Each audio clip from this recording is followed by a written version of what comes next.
একাদশ ও দ্বাদশ শ্রেণীর জীববিজ্ঞান লাইভ ক্লাসে তোমাদের স্বাগত। আমি মোহাম্মদ আনোয়ার হোসেন, প্রভাষক জীববিজ্ঞান, মালখানগর ডিগ্রি কলেজ, সিরাজদি খান, মুন্সিগঞ্জ।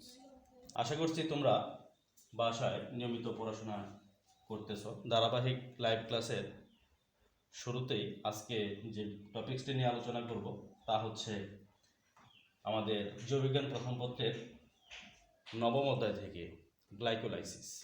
জানো যে সবাত শ্বসনের এবং অবাত শ্বসনের প্রথম ধাপই হচ্ছে এই গ্লাইকোলাইসিস। তাহলে আমরা চলে যাব গ্লাইকোলাইসিস সম্পর্কে। তোমরা জানো যে গ্লাইকোলাইসিসকে আমরা বিশ্লেষণ করলে যেটা পাই সেটা হচ্ছে গ্লুকোজ। মূলত এই গ্লুকোজটা বিভিন্ন স্টেপস অতিক্রমের ফলে বিভিন্ন এনজাইমের ক্রিয়ায় সেই গ্লুকোজ পরবর্তীতে আমরা জানি যে পাইরুভিক অ্যাসিডে পরিণত হয়। তো গ্লুকোজটা হচ্ছে 6 কার্বন বিশিষ্ট যৌগ।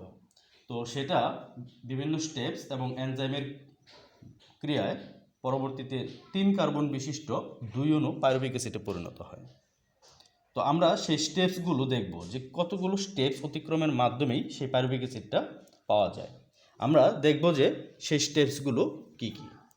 প্রথমে আমরা দেখব যে গ্লুকোজ 6-ফসফেটে পরিণত হয়। সেখানে মূলত এই এটিপি, এখানে যে ফসফেটটা 6 নাম্বার, গ্লুকোজের 6 নাম্বার কার্বনে যে ফসফেটটা যুক্ত হলো, মূলত এই ফসফেটটা এসেছে এই এটিপি ভাঙনের ফলে। অর্থাৎ এটিপি ম্যাগনেসিয়াম আয়নের ক্রিয়ায় ভেঙে এডিপি এবং ইনঅর্গানিক ফসফেটে পরিণত হয়। মূলত ওই ফসফেটটি এই গ্লুকোজের 6 নাম্বার কার্বনে এসে যুক্ত হয়। আর এখানে যে এনজাইমটি ক্রিয়া করেছিল তা হচ্ছে হেক্সোকাইনেস এনজাইম। হেক্সোকাইনেস এনজাইম এর ক্রিয়ায় গ্লুকোজ থেকে গ্লুকোজ 6-ফসফেট হয়েছে। তোমরা জানো যে যখন ফসফেট যুক্ত হয় অথবা বের হয়ে যায় ঠিক তখন কাইনেস এনজাইম ক্রিয়া করে। আবার যখন হাইড্রোজেন যুক্ত হয় বা বের হয়ে যায় তখন ডিহাইড্রোজিনেস এনজাইম ক্রিয়া করে। আর এনজাইমের নামকরণটা হয় মূলত তোমরা জানো যে যৌগের উপর ক্রিয়াশীল থাকে সেটা হচ্ছে সাবস্ট্রেট, আর মূলত এই সাবস্ট্রেটের নাম অনুসারেই এনজাইমের নামকরণ করা হয়ে থাকে, অথবা সাবস্ট্রেটের ধর্ম অনুসারেও এনজাইমের নাম হয়ে থাকে, অথবা এনজাইম যে বিক্রিয়ায় অংশ নেয় সেই বিক্রিয়ার নাম অনুসারেও এনজাইমের নাম হয়ে থাকে। মূলত সেই ফসফেট এখানে যুক্ত হয়েছে, তো 6 নাম্বার কার্বনের সাথে যুক্ত হয়েছে গ্লুকোজে, তো সেজন্যই এনজাইমের নামকরণ করা হয়েছে হেক্সোকাইনেস। পরবর্তীতে গ্লুকোজ 6-ফসফেট থেকে ফসফোগ্লুকো আইসোমারেজ এনজাইমের ক্রিয়ায় সেটা ফ্রুক্টোজ 6-ফসফেটে পরিণত হয়েছে। তোমরা জানো গ্লুকোজ এবং ফ্রুক্টোজ দুইটাই 6 কার্বন বিশিষ্ট। তো এই ফ্রুক্টোজের 6 নাম্বার কার্বনের সাথে সেই ফসফেট যুক্ত রয়েছে। তো এই দুইটা পরস্পরের আইসোমার, এজন্য এখানে আমরা এনজাইমের নামকরণ করার সময় দেখেছি ফসফোগ্লুকো আইসোমারেজ হয়েছে। তো এই বিক্রিয়াটি কিন্তু উভমুখী বিক্রিয়া। ঠিক একইভাবে ফ্রুক্টোজ 6-ফসফেট থেকে ফ্রুক্টোজ 1,6-বিসফসফেট হয়েছে।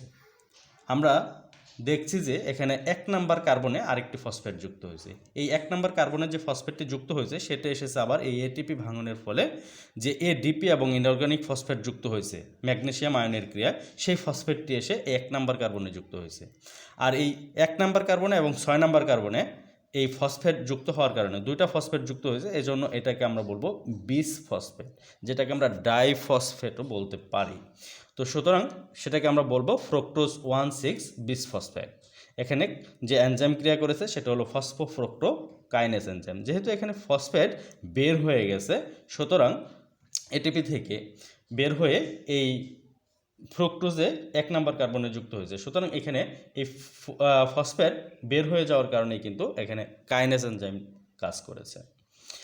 তো একইভাবে ফ্রুক্টোজ 1,6-বিসফসফেট, এই ফ্রুক্টোজ 6 কার্বন বিশিষ্ট একটি যৌগ, সেটা অ্যালডোলেস এনজাইমের ক্রিয়ায় সেটা 3 কার্বন বিশিষ্ট 3-ফসফোগ্লিসারালডিহাইড এবং 3 কার্বন বিশিষ্ট ডাইহাইড্রোক্সি অ্যাসিটোন ফসফেটে পরিণত হয়।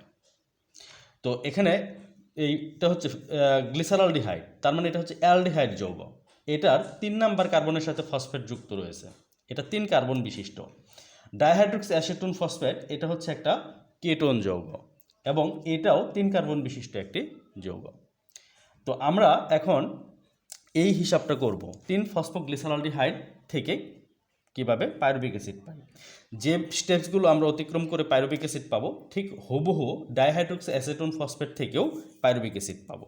সুতরাং আমরা এজন্য এক সাইডকে দেখাবো, অন্য সাইডকে আমরা লাস্টে যাই ক্যালকুলেশনের সাথে অ্যাড করে দেব।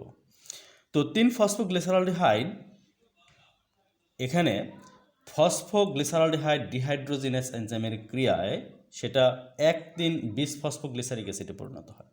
অর্থাৎ 3 নাম্বার কার্বনে তো একটা ফসফেট ছিলই, আরেকটি 1 নাম্বার কার্বনে এসে যুক্ত হয়েছে। সেই ফসফেটটা এসেছে মূলত এই জায়গায়, ফসফেটটা এই যে NADর সাথে যখন একটা ইনঅর্গানিক ফসফেট যুক্ত হয়েছিল তখন এটা পরিণত হয়েছিল NADH2-তে। আর এই যে NADH2 মানে H2 যখন যুক্ত হয় বা বের হয়ে যায় তখন কিন্তু যে এনজাইমটা ক্রিয়া করে তখন সেটা হচ্ছে এই ডিহাইড্রোজিনেজ। এজন্য এখানে সাবস্ট্রেটের নাম অনুসারে কিন্তু এটা এনজাইমের নামকরণ করা হয়েছে ফসফোগ্লিসারলডিহাইড ডিহাইড্রোজিনেজ। যাই হোক, এখানে এই 1 নাম্বার এবং 3 নাম্বার কার্বনে এই ফসফেট যুক্ত হওয়ার কারণে কিন্তু এখানে 20 কথাটা বলছি, দুইটা ডাই 1,3,20 ফসফোগ্লিসারিক অ্যাসিড। এখন এই 1,3,20 ফসফোগ্লিসারিক অ্যাসিড থেকে 3 ফসফোগ্লিসারিক অ্যাসিড পরিণত হয়েছে, অর্থাৎ এখান থেকে একটি ফসফেট মুক্ত হয়েছে। সেই ফসফেটটা এই ADPর সাথে যুক্ত হয়ে এই ATP তৈরি করেছে। আর এখানে যে এনজাইমটি ক্রিয়া করেছে সেটা হচ্ছে ফসফোগ্লিসারিক অ্যাসিড কাইনেজ। যেহেতু ফসফেট আমি বলছি যুক্ত হলে এবং বের হয়ে গেলে কিন্তু কাইনেজ এনজাইমটা ক্রিয়া করে। যাই হোক, এখানে ফসফোগ্লিসারিক অ্যাসিড এটা 3 নাম্বার কার্বনে ফসফেটটা যুক্ত রয়েছে। এখান থেকে ফসফোগ্লিসারো মিউটেজ এনজাইমের ক্রিয়ায় 2 ফসফোগ্লিসারিক অ্যাসিডে পরিণত হয়েছে। অর্থাৎ 3 নাম্বার কার্বনে যে ফসফেটটা যুক্ত হয়েছিল সেটা এখন 3 নাম্বার কার্বন থেকে মুক্ত হয়ে 2 নাম্বার কার্বনে এসে যুক্ত হয়েছে, তাই এটি এখন 2 ফসফোগ্লিসারিক অ্যাসিডে পরিণত হয়েছে। এই 2 ফসফোগ্লিসারিক অ্যাসিড পরবর্তীতে ইনল্যান্স এনজাইমের ক্রিয়ায় ফসফোইনল পাইরুভিক অ্যাসিডে পরিণত হয়েছে। এখানে কিন্তু স্ট্রাকচারের অনেক পরিবর্তন হয়ে গেছে। 2 ফসফোগ্লিসারিক অ্যাসিড অর্থাৎ 2 নম্বর কার্বনের যে ফসফেটটা যুক্ত ছিল সেটা এখন মুক্ত হয়ে ফসফোইনল পাইরুভিক অ্যাসিডে পরিণত হয়েছে। ফসফোইনল পাইরুভিক অ্যাসিড পরবর্তীতে পাইরুভিক অ্যাসিড কাইনেজ এনজাইমের ক্রিয়ায় পাইরুভিক অ্যাসিডে পরিণত হয়েছে। এখানে এই ADPর সাথে সেই ফসফেটটা যুক্ত হয়ে এখানে ATP উৎপন্ন করেছে। এভাবে 3 ফসফোগ্লিসারলডিহাইড থেকে আমরা 1 অণু পাইরুভিক অ্যাসিড পেয়েছি। ঠিক সেম ডাইহাইড্রোক্সি অ্যাসিটিন ফসফেট থেকেও আরেক অণু পাইরুভিক অ্যাসিড আমরা পাবো। এজন্য আমরা বলেছিলাম যে গ্লুকোজ থেকে 2 অণু পাইরুভিক অ্যাসিড পেয়ে থাকি। 1 অণু 3 ফসফোগ্লিসারলডিহাইড থেকে পাই, আরেক অণু হচ্ছে ডাইহাইড্রোক্সি অ্যাসিটোন ফসফেট থেকে পাই। এভাবে আমরা গ্লুকোজ থেকে মূলত 2 অণু পাইরুভিক অ্যাসিড পাবো, 3 কার্বন বিশিষ্ট 2 অণু পাইরুভিক অ্যাসিড পাবো। আর এদিকে আমরা দেখেছি যে ATP খরচ হয়েছে 2 অণু, আর এদিকে ATP উৎপন্ন হয়েছে, পাওয়া গেছে 2 অণু। যেহেতু 3 ফসফোগ্লিসারলডিহাইড থেকে 2 অণু ATP পেয়েছি, ঠিক একইভাবে ডাইহাইড্রোক্সি অ্যাসিটোন ফসফেট থেকেও 2 অণু ATP পাবো। তাহলে এদিকে 2 অণু ATP আর এদিকে 2 অণু ATP, অর্থাৎ 4 অণু ATP আমরা পাবো। আর আমাদের ATP খরচ হয়েছে 2 অণু। এতে 2 অণু যদি আমরা বাদ দিই তাহলে অবশিষ্ট 2 অণু ATP আমাদের হাতে থাকবে। আর এখানে 3 ফসফোগ্লিসারলডিহাইড থেকে যখন আমরা 1,3,20 ফসফোগ্লিসারিক অ্যাসিড পেয়েছি তখন কিন্তু আমরা NADH2 পেয়েছি এখনো। ঠিক একইভাবে ডাইহাইড্রোক্সি অ্যাসিটোন ফসফেট থেকে যখন পাইরুভিক অ্যাসিড পাবো এখানে আমরা 1 অণু NADH2 পাবো, অর্থাৎ 1 অণু NADH2 এই পাশে পেয়েছি আর 1 অণু এই পাশে পাবো, অর্থাৎ টোটাল আমরা এই 2 অণু NADH2 পাবো। এজন্য আমরা দেখব যে লাস্টে নিট প্রোডাকশনটা হচ্ছে 2 অণু NADH2, 1 অণু এই পাশে পাবো পেয়েছি আর 1 অণু এই পাশে পাবো, টোটাল 2 অণু। আর ATP আমরা 4 অণু পেয়েছি, এই পাশে 2 অণু এই পাশে 2 অণু, টোটাল 4 অণু, আবার 2 অণু খরচ হয়ে গেছে, এতে লাস্টে আমাদের জমা আছে 2 অণু ATP। তো এই হচ্ছে মূলত আমাদের গ্লাইকোলাইসিস প্রসেসটা। আর মূলত তোমার এই গ্লাইকোলাইসিস প্রসেসটা হয়ে থাকে সাইটোপ্লাজমে। আমরা জানি ক্রেবস চক্রটা যেমন মাইটোকন্ড্রিয়াতে হয়ে থাকে, ঠিক সেম এই গ্লাইকোলাইসিস প্রক্রিয়াটা কিন্তু সাইটোপ্লাজমে হয়।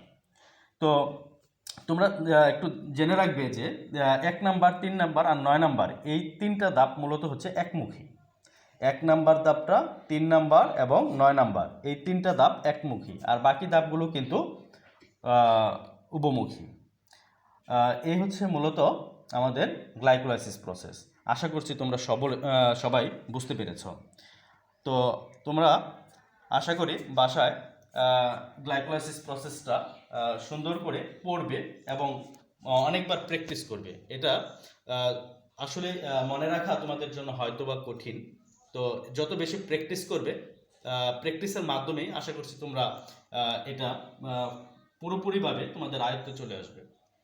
তো আজকে এ পর্যন্তই। পরবর্তী লাইভ ক্লাস দেখার জন্য তোমাদের আমন্ত্রণ জানাচ্ছি। খুদা হাফেজ।